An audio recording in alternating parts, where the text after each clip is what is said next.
Welcome to this deep dive. Today, we're exploring something quite fundamental, I think. This question of whether the life we have right now is already complete. Complete. It's a beautiful word.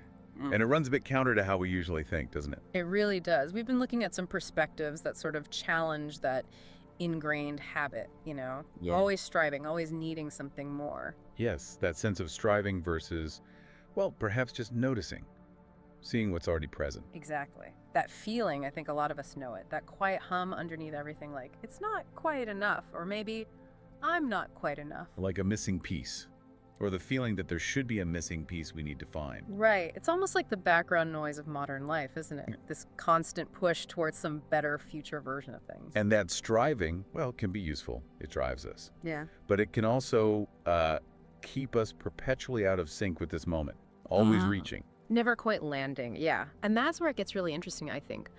What if the issue isn't actually that our lives are lacking something fundamental? What if it's more about our focus, how we're looking? Yes! Like, imagine looking at a still pond. If the surface is all choppy and disturbed. You just see distortions, fragments, not a clear picture. But when it settles down. Then the reflection becomes clear. You see what's actually there. So maybe our internal state, our judgments, our anxieties, all that mental chatter, maybe that's the choppiness, clouding how we see our own lives. It's a powerful metaphor. Our internal weather shapes the landscape we perceive. It makes me think of that old story, you know the one, about the person trying to clean a mirror, getting so frustrated because it's still smudged. Yes. Trying to polish the reflection itself. But the grime wasn't on the mirror at all. It was on their own mind, their way of seeing. The problem lies not in the reflection, but in the eye or the mind of the beholder. So cleansing those thoughts, the judgments, the fears, allows the true reflection to shine through. So it really makes you wonder, doesn't it? How much energy are we pouring into trying to fix our lives, to polish that reflection into some imagined ideal? When maybe, just maybe, the perfection isn't something to achieve, but something already present. Just waiting for the waters to calm. Waiting to be recognized, yeah. Because we're so conditioned, aren't we, to spot the flaws, to optimize everything. We are.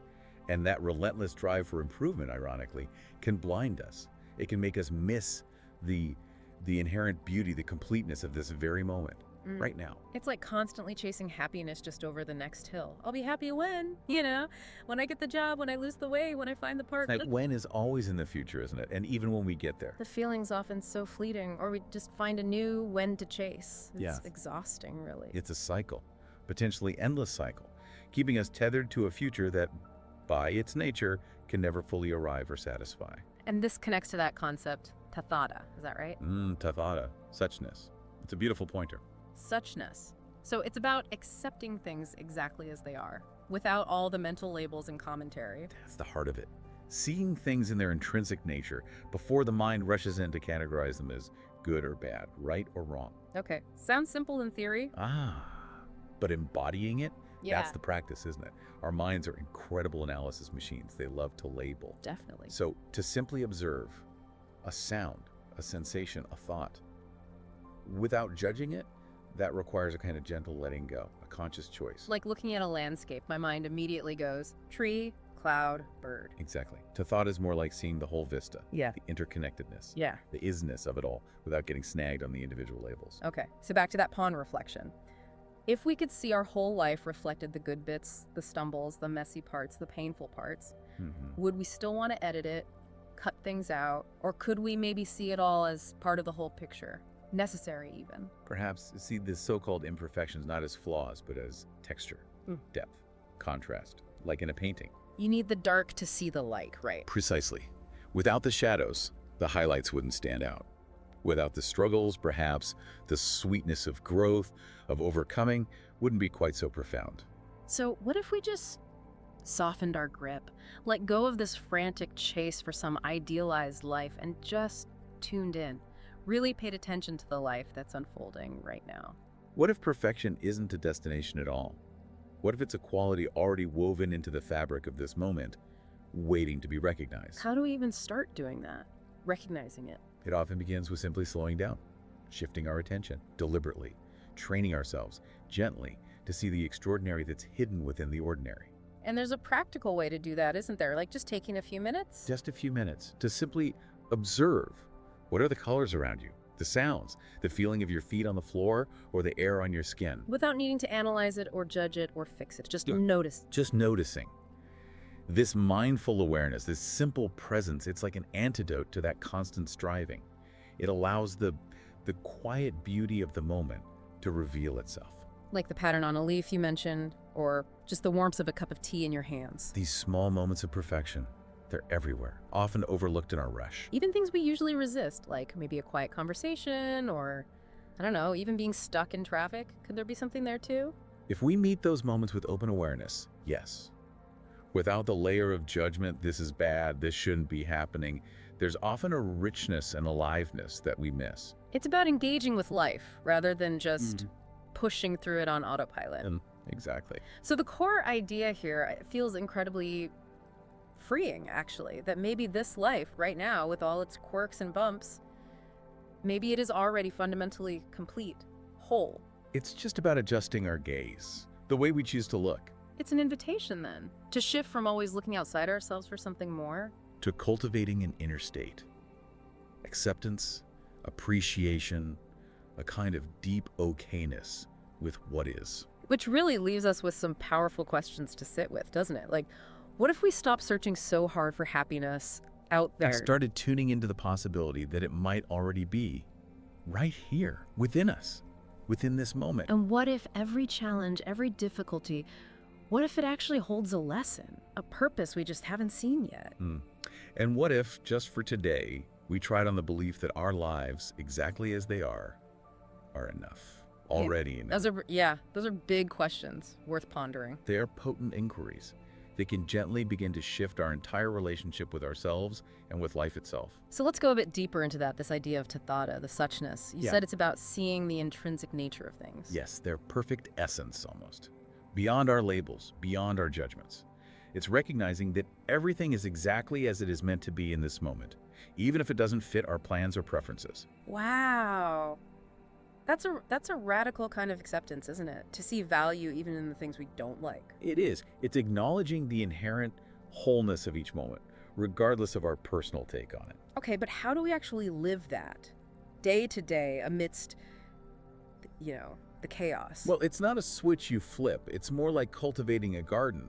And there are some key insights, some perspectives that can help nurture that understanding. The first is really embracing impermanence. Annika. Impermanence, the idea that nothing stays the same. Nothing. Everything is in constant flow, constant change. And while that might sound scary at first, Yeah, we tend to cling, don't we? we do. But realizing that nothing lasts, not the good times, but also not the bad times, can be incredibly liberating. How so? Because when we truly grasp it, deep down, we start to release that resistance to change. We stop fighting the current so hard. And we begin to truly appreciate the present moment, knowing how fleeting it is. It makes sense, like that story. Wasn't there someone who went off to the countryside seeking perfect, lasting peace? Ah, yes, Maya. She sought refuge in stillness, away from the city bustle. But she realized. She realized that true peace wasn't about finding a place where nothing changed. It was about accepting the nature of change itself. Finding peace within the flow, whether in the quiet countryside or the noisy city. The impermanence was the key. So peace isn't about external stability, which is kind of an illusion anyway. It's more about our internal relationship with the constant flux of life. Embracing impermanence lets us savor each moment without desperately clinging and navigate difficult times without being completely overwhelmed by fear. It really makes you think about our own struggles differently, instead of just battling against things we don't like. The invitation becomes gentler. Lean in. Ask, what is this teaching me? How can I grow from this experience, knowing it too shall pass? Because often the hardest times hold the biggest lessons, right? If we're open to them. Exactly. Seeing their impermanent nature gives us resilience, helps us stay open, knowing that this difficulty is just one part of a much larger, ever-changing landscape. And you mentioned just observing nature as a way to connect with this. Yes. It's a wonderful practice, watching a sunrise or sunset, the changing seasons, even just noticing the in-breath and the out-breath. Constant reminders of flow. Tangible anchors for this truth. It helps internalize, it helps loosen that grip of attachment, that fear of loss. Okay, so embracing impermanence is one key. What's the next insight? Yeah. The next is often called the middle way. It's about finding a balance A balance between. between acceptance and action. It's about avoiding extremes, not falling into denial about reality, but also not becoming passive or feeling like a victim. So it's not just accepting everything and doing nothing. Not at all. And it's How- not about constantly fighting reality either. It's navigating that space in between, finding a dynamic equilibrium. Can you give an example, like maybe someone trying to improve their health? Right. The extreme might be harsh diets and punishing exercise, or just giving up entirely, feeling resigned. The middle way would be, well, accepting where you are right now without judgment and taking small, consistent, mindful steps towards your goal.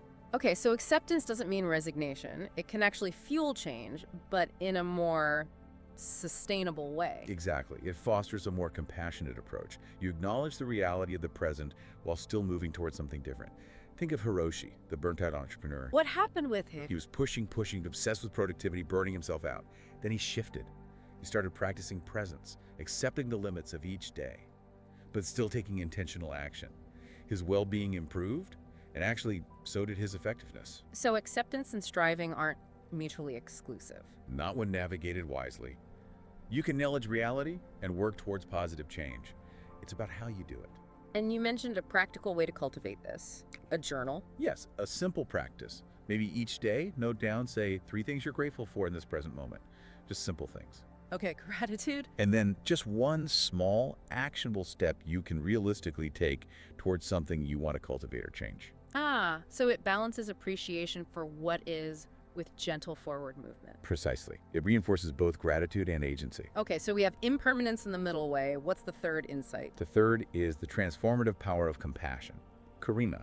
Compassion, kindness. Loving kindness, yes. Directed towards ourselves and towards others. It fundamentally shifts our perspective. It helps us see past the flaws and judgments to an underlying goodness and inherent worth. How does it help us see life as perfect? Because judgment clouds our vision. Compassion is like cleaning the lens. It dissolves the harshness, the criticism, allowing us to see the shared humanity, the vulnerability, the inherent okayness in ourselves and others. Like that story about the teacher asking students to carry potatoes. Ah, yes. A potato for every person they held resentment against, carrying that bag around. It becomes a heavy burden, right? Yeah. Representing the weight of holding on to negativity. Exactly. Forgiveness, releasing that resentment through understanding or compassion, lightens that load. Judgment is heavy. Compassion is light. So it's worth asking, where am I holding on to harsh judgments? Towards myself, towards others.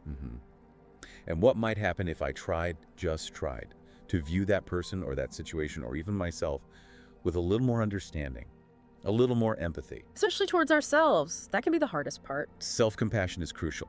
We can be our own harshest critics, but treating ourselves with the same kindness we offer a struggling friend. That builds resilience. It reduces anxiety. It fosters inner peace. It allows us to accept our imperfections without condemning ourselves for them. Exactly. It lets us acknowledge our humanness, our vulnerability with warmth rather than judgment. And there's a practice for this too, right? Loving kindness meditation. Yes, meditation. Gently repeating phrases of well-wishing. May I be filled with loving kindness. May I be well. May I be peaceful and at ease. Starting with yourself. And then extending it outwards. To loved ones, neutral people, difficult people. And eventually to all beings. It systematically expands our circle of care, our capacity for empathy, and helps us see that interconnectedness. Wow. So weaving these three together, impermanence, the middle way, compassion. It starts to paint a different picture of perfection, doesn't it? Not as some flawless, static ideal. But as a lived experience, a way of being with life, moment by moment. Exactly. It's waking up with curiosity. It's savoring small joys. It's extending patience when things are difficult. It's looking for the lesson within the struggle, recognizing the inherent completeness right here. Life isn't waiting for us to get everything right. It's happening now. Our work isn't to perfect life, perhaps, but to refine our ability to see its inherent perfection. That really shifts things. It leads to another way of seeing it too. Like life is a river. A vast flowing river. And the question becomes, are we constantly trying to fight the current? Paddling upstream, exhausted. Or are we learning to navigate, to maybe even trust the river's course, allowing ourselves to be carried, at least sometimes? It really touches on that tension, doesn't it, between our desire for control and maybe the wisdom of surrender. It does. We live in a culture that prizes control. planning, managing, mastering outcomes. We like to feel like we're steering the ship, right? Absolutely. But there's a deep wisdom, often found in contemplative traditions, that recognizes life has its own dynamic flow, its own intelligence in a way. Like that old parable, the farmer trying to force the stream, building dams, diverting it. Yes, working against the natural flow, expending so much energy, only to find true abundance, true ease, when they finally learn to work with the water's natural path. It suggests we waste a lot of energy resisting the unpredictable nature of things. We can. And aligning ourselves, finding harmony with life's natural rhythms, might actually lead to greater ease, maybe even more creative outcome. And psychologically, there's something there too, right? People who practice acceptance, who can let go of controlling everything. They often show greater resilience, less anxiety, a deeper sense of well-being. Acceptance allows us to redirect our energy, focus on what is within our influence, rather than draining ourselves trying to control the uncontrollable. So maybe it's a useful exercise to look at our lives and ask, where am I gripping too tightly? Where am I trying to force an outcome? And what might it feel like, just as an experiment, to loosen that grip, to trust the process a little more? Perhaps list just one or two things where you could consciously practice letting go of control this week. Releasing that need for absolute certainty. It can open up space for unexpected possibilities, for more creative responses to arise. Which brings us to surrender. And you mentioned it's not about giving up. Not in a passive, resigned way. It's more an active letting go the resistance. Releasing the rigid need to fix everything, to categorize every single thing as good or bad, success or failure. It's related to non-attachment or mu. So surrendering the fight against reality, maybe? Yes. Allowing life to unfold without our constant interference, our constant judgment, our desperate need to manipulate the outcome. I imagine people who've faced really difficult circumstances, things that they absolutely couldn't change, sometimes they find a strange kind of strength in that surrender. Absolutely. By shifting focus from, why is this happening, or this shouldn't be happening, to, okay, this is happening, what can I learn, how can I adapt? That's where real empowerment can emerge. Learning from it rather than just resisting it. That shift is profound. It can unlock resilience and adaptability we didn't know we had. And strangely, that surrender, that letting go of control, can actually lead to feeling more empowered. That seems paradoxical. It does, doesn't it? But by releasing rigid expectations and the need to force things, we become more flexible, more open. We see possibilities we were blind to when we were fixated on only one outcome. We find freedom within the flow, not by trying to stop it. Beautifully put. And is there a simple practice for this too, for cultivating surrender? A gentle evening reflection can be helpful. Maybe bring to mind a moment from the day where you felt resistance, tension, that feeling of pushing against something. Okay. Then, just consciously breathe into that feeling. And as you exhale, mentally, gently release it. Perhaps with an affirmation like, I let this go now. I trust it serves a purpose. Or simply, I release. Just a few deep breaths with that intention. Training the mind little by little to release tension and cultivate trust. Exactly. Trust in the unfolding journey. And finally, there's this idea, the ripple effect. How does seeing our own lives as complete affect things beyond us? Ah, the interconnectedness. When we start to cultivate this inner state of peace, acceptance, wholeness, it doesn't just stay within us. It naturally radiates outward, like dropping a pebble in a still pond. Our inner state influences our actions, our interactions. Profoundly, often in ways we don't even realize. When we approach the world from a place of inner peace and acceptance, it changes how we show up, how we relate, what we contribute. Think of a community garden. One person tending their plot with care inspires others. Yeah, I can see that. Like Malini, the social worker you mentioned. Her belief in people's potential. Her unwavering belief, rooted in seeing their inherent worth despite their struggles, actually helped them see it too. It created ripples of positive change. Our perspective shapes not just our reality, but the possibilities we nurture around us. So our inner work isn't just navel-gazing, it actually matters. It matters immensely. It's the foundation from which we engage with the world. And a simple way to create a positive ripple. Commit to one small, conscious act of kindness each day. Something simple. Holding a door, offering a genuine compliment, listening fully to someone without needing anything back. And maybe noticing how that feels. Yes, perhaps journaling about it. It reinforces that positive feedback loop, enriching both the giver and the receiver, and sending out those gentle ripples. So as we bring this deep dive toward a close, it feels like the main thread is, Life isn't a problem to be solved or a race to be won. Perhaps more like a masterpiece already unfolding, and the perfection we seek isn't out there somewhere. It's right here. It's the growing awareness that we're already part of it. We're already in the masterpiece. It's an ongoing invitation.